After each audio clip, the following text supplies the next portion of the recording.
Hi, I'm Gail. And hi, I'm Catherine. Welcome to Women Over 70, Aging Reimagined, our award-winning weekly podcast featuring interviews with women ages 70 to 110. This episode is sponsored by Steve Nasrallah with the Compass Navigation Group. He's been guiding people home for over 30 years, and Steve builds strong relationships with clients so they can walk together through every step of the process to achieve their housing goals. And our sincere thank you to Wells Fargo North Shore Group for their ongoing support. And today we have with us Barbara Thompson. Barbara is a 37-year veteran with Jameson Sotheby Realty. And Barbara understands why moving is high on the list of stressors. Now 71, she specializes in working with seniors and holds the Senior Real Estate Specialist certification. Additionally, she collaborates with companies that assist with non-surgical medical needs, placements, and home cleanouts to aid in reducing stress for her clients. Barbara's life is different from what she thought it would be. She is divorced, has no children, and began riding a motorcycle at 40. Friends are of great importance to her, and in her spare time, she studied indigenous tribes and healers. The bear claw is her totem. Barbara, welcome to Women Over 70 Aging Reimagined. Thank you for having me. We're happy to have you. So much to discuss. We also want to thank Ricky Gold for introducing you to us. And where to start? I know I was intrigued when I spoke to you about your back problems and how that led you to work with a Native American and joining his wife in a woman's circle, and the role friendship has played in your life. So let's start there, and then we'll move into the world that has sustained you for 37 years. Okay. So I'm always amazed at where I never know things are going to come from to fill my life.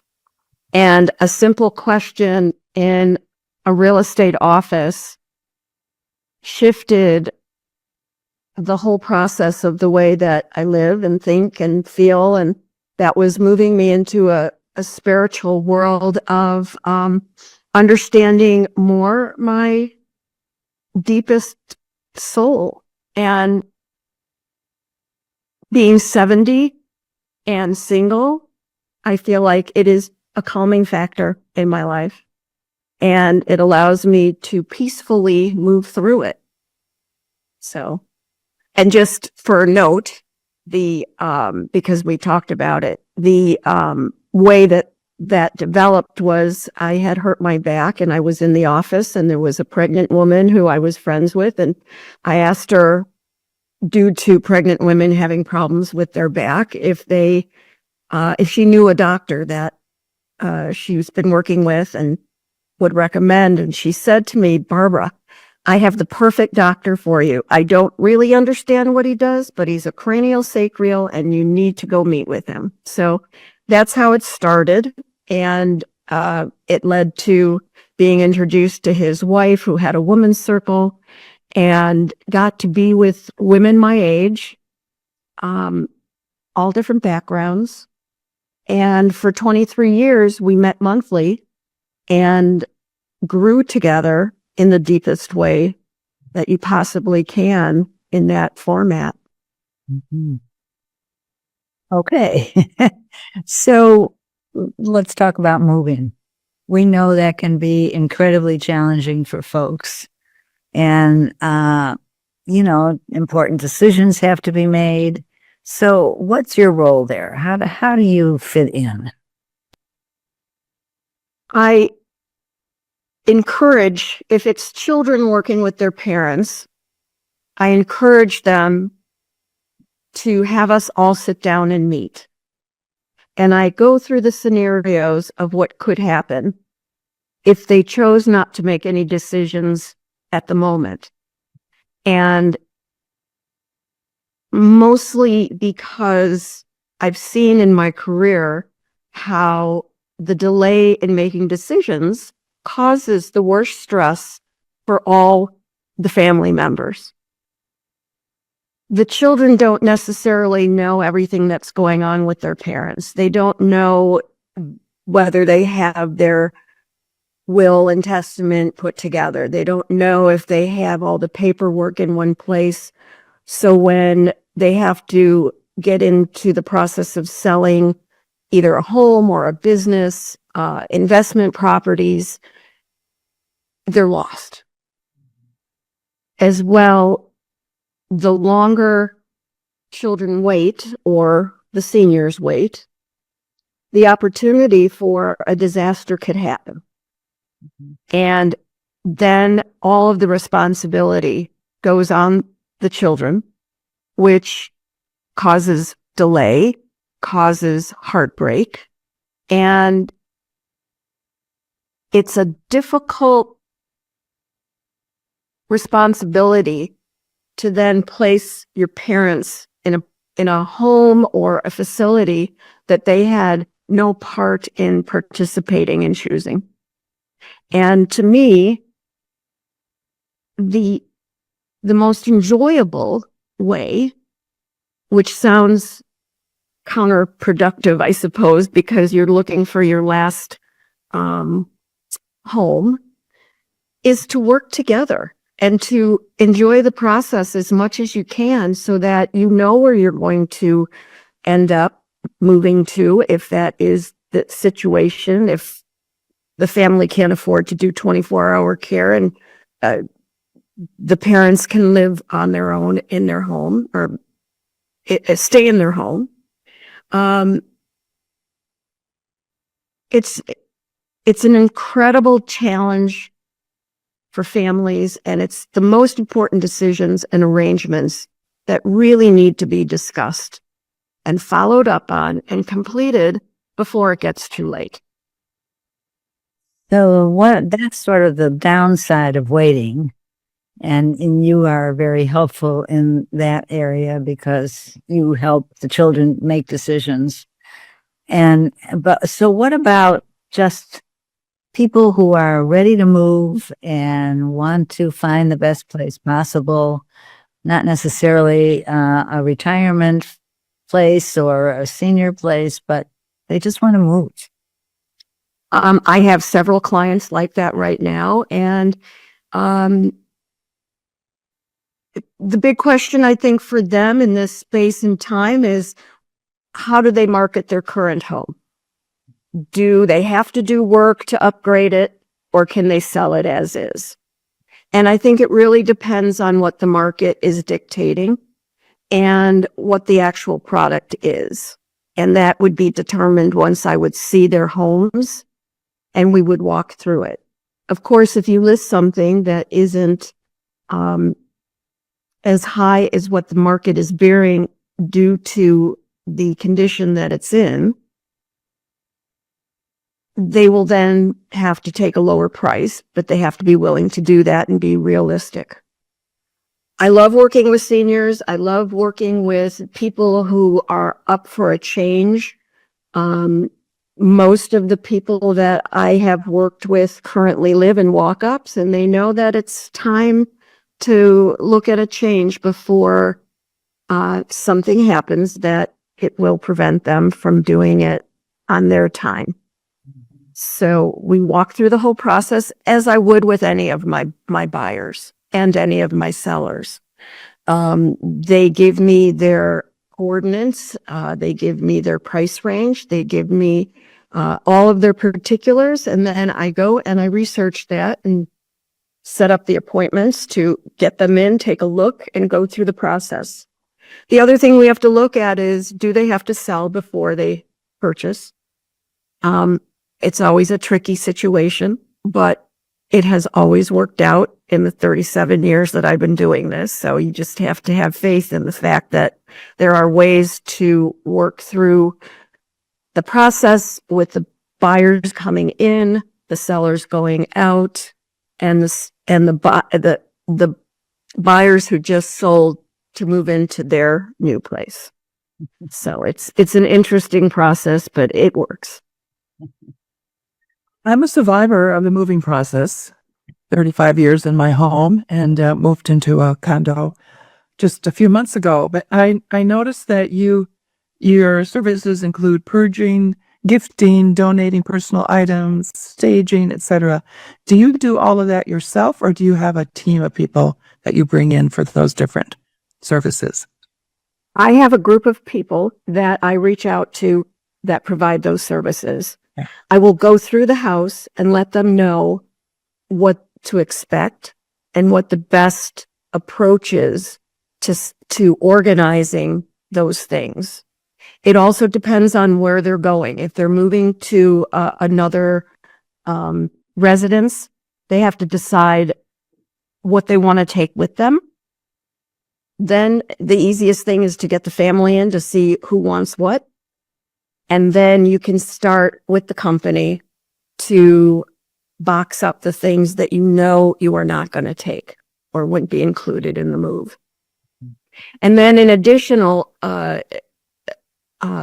options for them, which I do like to do, it's kind of like a concierge business where they know they have to purge if they have pieces in their home that need to be rehabbed, fixed, painted, windows are broken, whatever it is. I have companies that will come in and give them bids and do the work. So I try and make it as effortless as possible. And the ultimate goal, of course, for me is to sell their home. I suppose you have buyers, you have sellers who are moving to larger places where they can take everything they have. I not only have that, but there's also, and it's kind of interesting that it's coming back around, where generations are starting to live together again.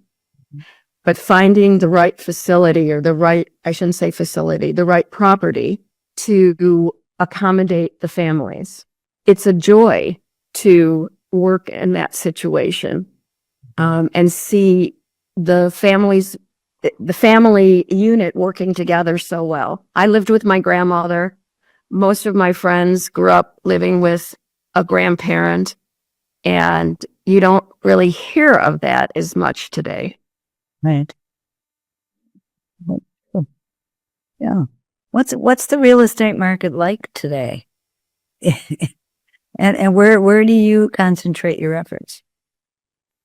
The real estate market, it's still strong. It's just challenging because of the lack of inventory. So part of a broker's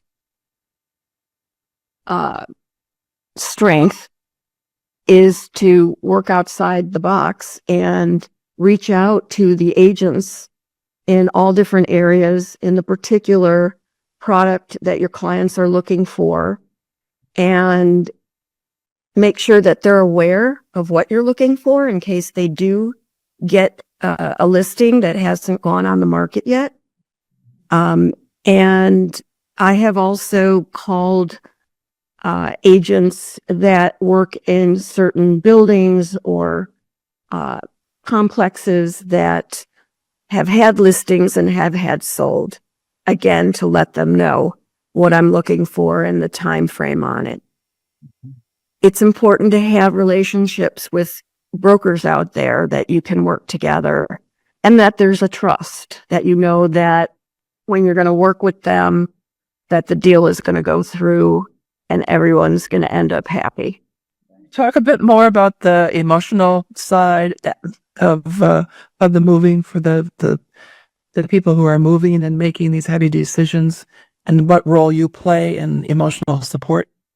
I am a support system for all the family members, and I help them look at the different sides in which to make the process effortless, as long as they can communicate and people are willing to make decisions.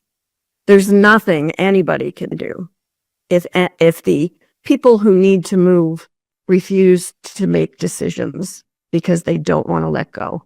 Mm-hmm. And that's the hardest aspect of the process to eliminate, because of course people who are older feel like their life is being taken away. And on the contrary, I look at it as, no, we want to enhance your life.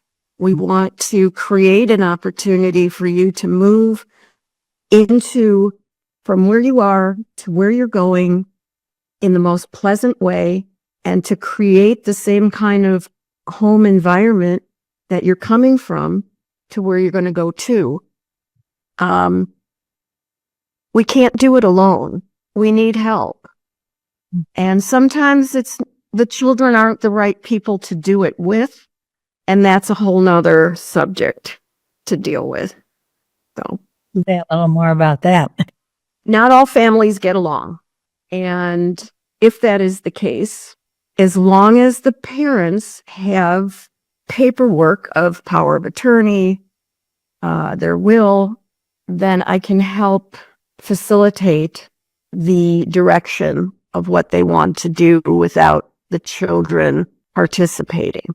If that paperwork is not in line, I have to sit back and wait for the family to work that out. So it's a different level of representation for me working with seniors. But because I've had experience with the death and dying process, and I was a volunteer with hospice, I have seen the beauty of it, and I have seen the sadness of it. And I know and believe in my heart that if people are willing to open up and work together, it can always be beautiful, because it enhances the progression of this last stage in life. Mm-hmm. The key word, enhancement, enhancing. Yes. Yes. And that's really what it's about. I don't go in there trying to take control. I go in there trying to paint a picture of something that can work so kindly and respectfully in order for the parties to participate. I think you had another question in addition to what I just answered, and I don't remember. Is that me? I don't remember either. I was thinking, but I'm not sure I had said it out loud yet. And I was wondering what differences do you find in working with two parents, a husband and wife, or two partners, or working with someone who is widowed or single? Is there a difference? There definitely is a difference. And sometimes the difference is that if one of the spouses is ill, the one that isn't ill will use that excuse to not make the decisions, because they say, well, your mom wouldn't want us to do it this way, which I find very interesting. And again, it is working with the reality. It's a constant reality check of where this is going to go. And if I don't know the family's history, or I don't know anybody else in their lives, I will ask them those questions. What did you do with your parents? How did you help them through this process? Did you have to help them? And what was that like for you? The reason why I believe in this so much is that my sister passed away at 54, and she took charge of her whole death and dying process. In the Jewish religion, there isn't a wake, but she researched it and she found out that there was visitation allowed. And she was a teacher, and she knew that the teachers and the students would not be able to come to the service. And she decided to have a visitation the night before her service. And there was 450 or 500 people that came. And the students that came all brought cards. She was such an amazing woman, and she wanted to provide that opportunity. And we put cards in her coffin, and it was the most beautiful experience. And she planned the funeral. She did everything. And for the ones that were following her and living through it, it was the most beautiful way in which to share her end of life, because it was exactly how she wanted it to be. And when my parents experienced that, they went home and they did the same thing. And it allowed my sister and I, again, to enjoy the last phase of saying goodbye, instead of having to worry about, well, where's this? Where's that? What do you think they'd want? It's a different way of thinking that I really hope more of our society, especially because we're living longer, can develop into their lifestyle. I don't think that it was acceptable to talk about it back in the day. And it's a beautiful process, and we're all going to get there. So why not take control for yourselves and create it the way you would like it to be on any level? Selling a house, moving into a facility, having care, giving away things earlier in life than waiting until the very end so that people can enjoy it. My dad did that for me. He gave me his bar mitzvah ring, and it was the most precious gift that I ever received. And I could enjoy it while he was still alive. So there are little things that can make the difference. And people have to remember too that even though you might be giving away things that you've had in your life for so long, it's still with you. It's still in your heart. It's still in your memory. It's just not a physical thing for you to look at, which you probably haven't looked at in a long time anyway. It's usually what happens. It's true. Well, you've given us a lot of thought, food for thought, and lots to think about. And we appreciate it very much. Thank you for being with us, Barbara. Yes. Thank you so much for having me. Thank you. And listeners, thank you for joining us for another inspiring episode of Women Over 70 Aging Reimagined. And we want to thank we are